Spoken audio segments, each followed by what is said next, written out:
One warm, starlit evening in London, Wendy Darling sat by her open window, finishing a bedtime story for John and Michael. But just as she whispered the end, a familiar shadow swept across the moonlit wall. "Second star to the right, and straight on till morning," laughed Peter Pan, landing with a swish of emerald feathers. Tinker Bell's light twinkled close behind. Yet something was wrong. Tink's glow flickered like a sputtering candle, and the sky over Neverland, visible through magical dust swirling around Peter, looked strangely dim. "Every night the stars grow duller," Peter said.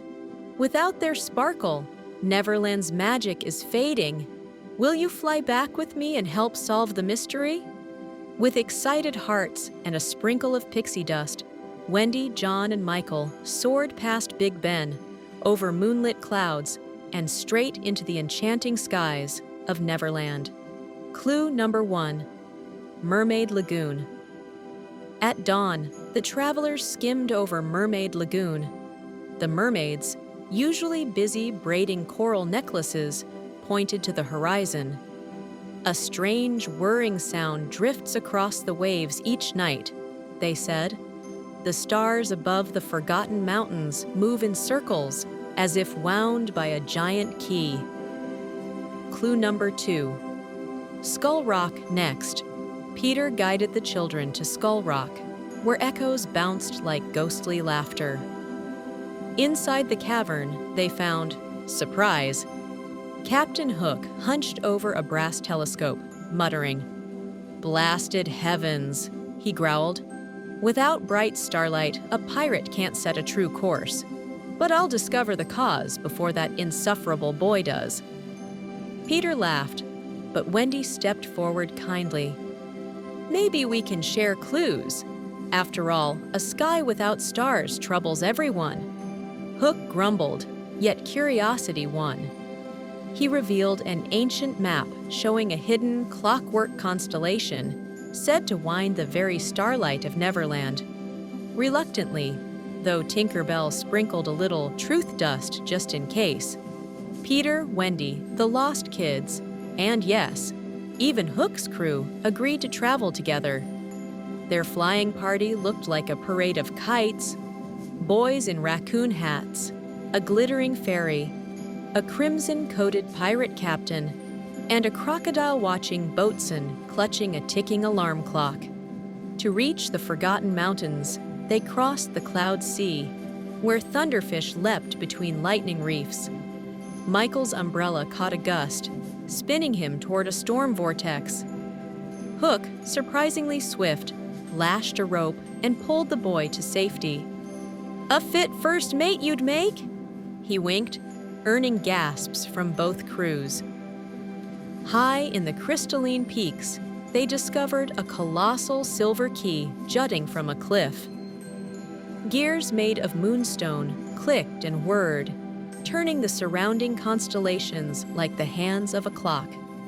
Hovering at its center floated a small, shivering star, no bigger than a lantern, clutching Hook's stolen compass. Each fearful hiccup made nearby starlight dim. Wendy approached gently. "Why are you turning off the stars?" The little star blinked teary light. "I was the runt of my cluster. No one noticed me shine. I thought if I wound the sky and hid the starlight inside this compass, people would finally miss the glow and look for me." Understanding dawned on everyone. Yes, even Hook. Being overlooked felt awful, but stealing light hurt everyone else. Tinker Bell chimed softly, sprinkling a hopeful shimmer. "If you return the stars, we'll all see you, and you'll sparkle brighter than ever because you'll shine alongside friends." The star sniffed, then turned the great key backward. C-H, C-H, click. The clockwork constellation unlocked. Light burst across Neverland in a dazzling wave, brighter than any night before. The little star settled into a fresh spot in the sky, right beside the second star to the right. glowing proudly. Back at Mermaid Lagoon, magic danced on the water once more.